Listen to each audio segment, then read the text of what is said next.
Steve Coogan, hello. Hello. How's it going? It's going very well. I'm glad. So, your film, Greed. You play a British billionaire rich off high street fashion, subject to a public inquiry. He's a fairly loathsome individual called Sir Richard McCreadie.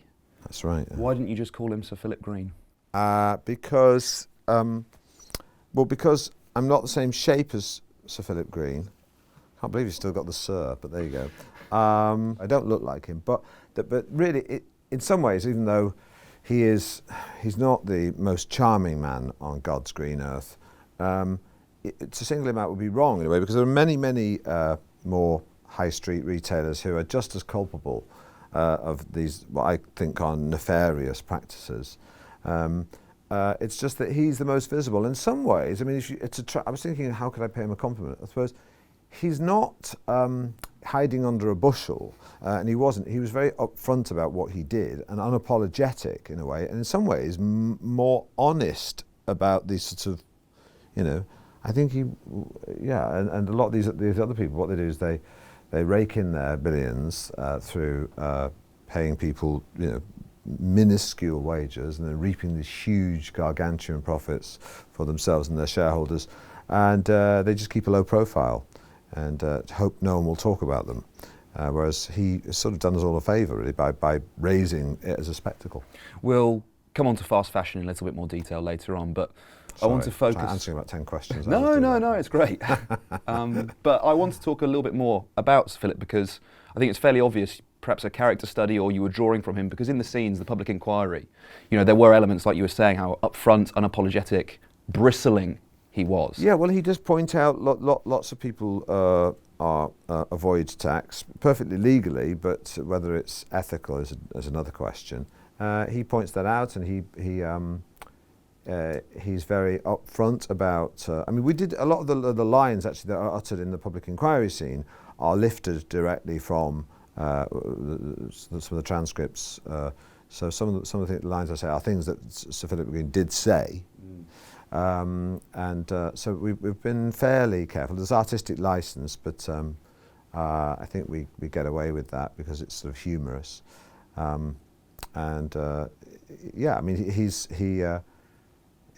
He shone a light on things that raised it as a topic. I want people to talk about this stuff, and Philip Green has helped in that regard.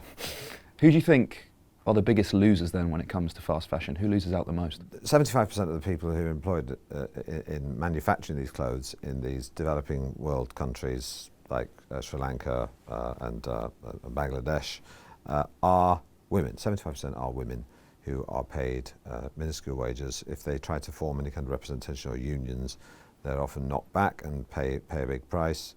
So they're the biggest losers. And in a way, some of the people who buy these clothes or fall into the sort of this industry that's creates a demand by making it sort of socially unacceptable not to be wearing the latest thing for young people, so they become literally fashion victims, and so that they're victims in a way too, because they're sort of they're complicit in falling prey to this demand that's manufactured, like people who peddle drugs. Really, they sort of say, you can have these ones cheap, and then they sort of reel you into the harder stuff and all that. And so I think the customers, they might get cheap clothes, but in the big scheme of things, I don't think I think they're losers too. But by far the biggest losers are the garment workers in these developing, and some of the garment workers in Britain too. It's not just in the developing countries. Parts of the film were shot on location in Sri Lanka. Did you meet any of these women who work in these factories? Yes, we did. I think, and some of them played themselves in the scene, and the people who run the garment factories. And these are legal garment factories. These aren't what would be called sweatshops, which are off the radar. So none of these companies, these high street companies, high street fashion retail outlets, are doing anything illegal. It's just that they're just they need to be put under the microscope. And yes, we met these garment workers, and the scenes in the film where the garment workers show David Mitchell where they live. They're real garment workers, and there are refugees, Syrian refugees, who are evicted from the beach because they're spoiling the view for Sir Richard McCreadie's guests. So he boots the refugees off the beach. They're real refugees who play themselves, and so we met lots of interesting people. It was ironic that we were shooting on the beach and in these garment factories of people being paid $3.50 a day, and then 2 weeks before that we were in Monaco on super yachts that cost £100,000 a day to rent. We saw two different ends of the scale in terms of poverty. I'm sure. There's also the environmental impact, isn't there? Yes, and it's the one thing that gives me hope, because of course, talking about this as an issue is lots of other things are starting to become issues that are talked about, and I think we have the younger generation, millennials, to thank for raising issues that wouldn't otherwise have been talked about by the older generation. That is gender politics and the environment, principally. And those things are now very firmly are out there for discussion. Whether you agree with them or not, they're certainly being discussed. The one thing that isn't really being discussed in all this noise is poverty, is the gap between the rich and the poor. Because when for want of a better term, millennials and younger people raise these topics for everyone to talk about, commerce will encourage it, because there's no real threat to them. Because of course everyone, because basically gay people have money and transgender people have money, so they can still spend money in their shops, and environmentally they can sort of spin that, because they can say they can try and wave a flag for what they're doing. They can use the environment to try and sell more stuff. The one thing they don't really like to talk about is paying people properly, because that affects their bottom line, that affects their shareholders, that affects their stock value. So they don't try to encourage those things. But it is something that needs to be addressed. And if it becomes a big enough issue, it will be addressed. I mean, there are things that were never talked about in the past, many things to do with sexual politics and to do with the environment were fringe issues once upon a time.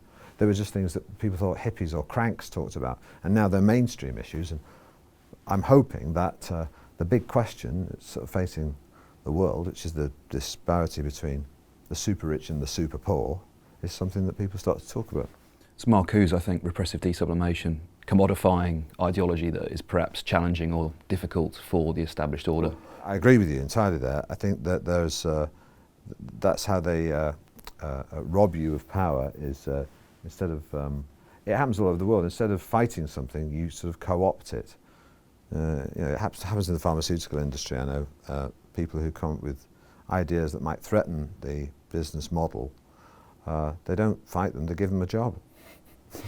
It's very good at it.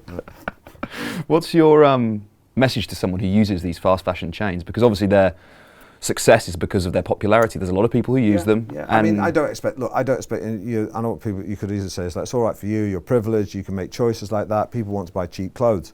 I don't blame people for wanting to buy cheap clothes, of course,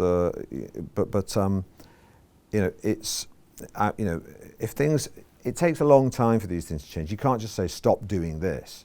But what you can do is start a discussion where people think, well, maybe instead of buying 10 pairs of jeans for 10 quid each, you probably buy one pair of jeans that's maybe a little bit more expensive. You make it last longer, and it becomes, if something becomes becomes a social taboo, the same way that if you chuck litter, it's socially unacceptable, isn't it? If you do that, and it's getting to the stage now that if you don't recycle or even attempt to recycle, that's also socially irresponsible. I mean, this is in metropolitan circles, but you have to start somewhere. Whereas, I see no reason why, saying prejudicial, homophobic things are not acceptable, and these things have emerged over years through social change and through discussion, through public discussion. And I don't see any reason why high street cheap fashion, if it became an issue, then attitudes do shift. It just takes a while. You have to start a discussion and provoke a discussion about it. You know, we've been talking about politics here. You're very vocal about politics. And I think something that you're also quite fond of, correct me if I'm wrong, is the BBC. Yeah, yeah. The BBC's been getting some stick recently for its current affairs reporting, and I wonder if you think any of that criticism is fair. I think it is fair to hold them to make the BBC accountable. I sometimes get frustrated when I think, why are they giving that guy a hard time and giving this politician, I think, an easy time? Why aren't they asking the questions I think are important? I could level lots of criticisms at the BBC, and a lot of criticism might be legitimate, but there's a bigger picture and about the BBC. And I think Gary Lineker's suggestion about making the BBC licence fee optional is a terrible idea. You know, the BBC is, I think, you know, second only to the NHS in its cultural importance to this country, and it's something which has a unique status. And although its status may have to adapt, I would man the barricades to defend it, because it's sort of part of our national identity. And if you look at the great programmes that are made by the BBC, they are internationally respected throughout the world. You only have to look at a nature programme made by the Discovery Channel or any of the cable channels and compare it to the BBC, and it just looks Mickey Mouse by comparison. And that's because the BBC aren't driven by the bottom line. They can strive for excellence and not be concerned solely with audience figures or satisfying shareholders. Because when you have that sort of Murdoch approach to television, you end up with the end result of complete deregulation and not having not state ownership, but it's the British people who effectively own the BBC. If you go down that route, you end up with Fox News, and anyone who wants that is deranged. How long do you think the licence fee is long of this world? Do you think it will hang around? I think it needs to exist in some form. It's a kind of social taxation. It's like national insurance for the NHS. You know, if you want excellence, and you don't want your every waking hour with adverts shoved down your throat, then you need to preserve the BBC. Mm-hmm. I mean, I hope more people come out of the closet and say that, you know, if they want to, you know, that they'll have a fight on their hands if they want to threaten it. Yeah. Speaking of the BBC, I mean, your career there's been so much you've done. Just recently, The Trip is huge. You've played Stan Laurel. But I'd like to ask you about singing Come Out You Black and Tans on the BBC. It was number one in the UK and Ireland over Christmas. And I wonder what the process of doing something like that is, because it's quite, I want to call it counterculture, but it's a bold thing to do. It's not, you know, it's like, it's partly to do with it is countercultural in some ways.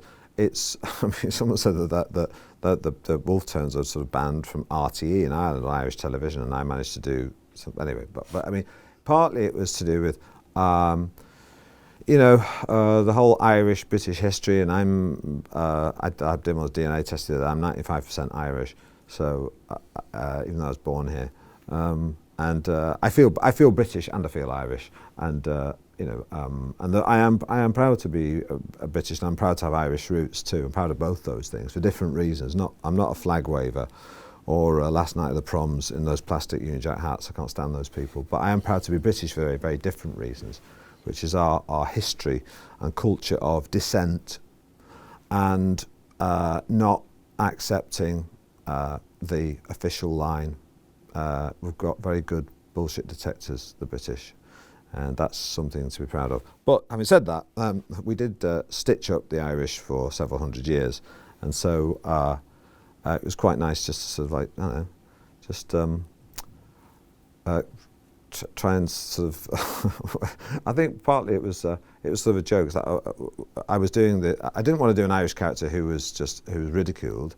I wanted to do an Irish character who was ridiculing the sort of the establishment, if you like, the British establishment, and Alan sort of is the worst side of the British establishment, sort of all the pomposity of the British and none of the intelligence. and it was fun to get a rebel song on the BBC. Partly as a challenge, like I wonder if we can get away with this. I mean, there's complete artistic justification for it, but there is part of it. Sometimes when we do Partridge, we often think, I wonder how many times you can say this word and over again, like with the Dan thing. Like how many? And then we did a sex scene in one series where we thought, let's try and make the screen almost completely black, so that there's no picture whatsoever, and just have dialogue, and see how long people will look at their TV screens if there's no picture. So sometimes we throw little challenges out for ourselves. So I think with that, it was like, it'd be funny if you sang some Irish rebel songs, because of course, Alan Partridge is appalled, of course. You went into detail there about what makes you proud to be British. I wonder if you could elucidate a bit more on what makes you proud to be Irish. What parts of your Irish heritage are you most proud of? The film Philomena is sort of my examination of that culturally, because there's a sort of nobility and a kind of a simplicity and a working class eloquence, so certainly most of the working class Irish, which is very expressive and passionate, and because of years of repression and its cultural history, there's something really, there's a sort of a voice to the Irish which has in some ways thrived because of sort of repression over the years, and I find that there's a kindness and an honesty about them that I've sort of feel, I spent all my summers there growing up, and something that I just feel it in my bones, really. So it's sort of in my DNA, so I can't really express it more than that. Last question. You touched on Alan there. I wonder if you've ever ended up hating that character. Well, I stopped doing it for a few years, and I stopped doing it because I thought, oh well, I've done this now, and now what do I do? It's sort of, I won a bunch of awards about 20 years ago, and I thought, well, I went to try to do some other stuff, and it sort of with varying degrees of success, and but then I started writing dramas, and it started doing okay, and now I've got this sort of other career where I write serious stuff as well as doing my comedy, and when I sort of managed to make drama work and work more as an actor, doing more interesting things, I was more likely to come back to Alan. But there was a period where I thought, oh God, it's like no one. I had to make my own work. If I was going to change this, I had to do it myself, because no one else would offer me a job. No one would offer me a job as an actor, because they thought, just see Alan Partridge, they don't give me. So I had to sort of try and create opportunities for myself in that regard. But I do love the character. I mean, it makes me laugh. I do actually. I'll send a text. I make notes on my phone, thinking what Alan would say about this, and we're just on a podcast, and I wrote to the guys saying we should do adverts in the podcast with Alan, trying to advertise local things and in a really crass way, and when Rob and Neil send me scripts, I read them on the train and I laugh out loud because they're funny, and when I do them, I'm not laughing because I'm being Alan. Alan doesn't find it funny, but when I read it beforehand, I laugh like the audience laughs at home. I think it's really funny stuff. So I enjoy doing it.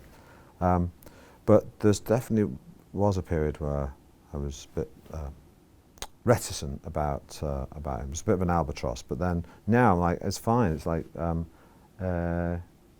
long as I can do that, I'll keep coming back to Alan. So I would hate to sort of never do him. So I'll probably do him in some form or other till I die. Wonderful. Steve Coogan, thank you. Cheers.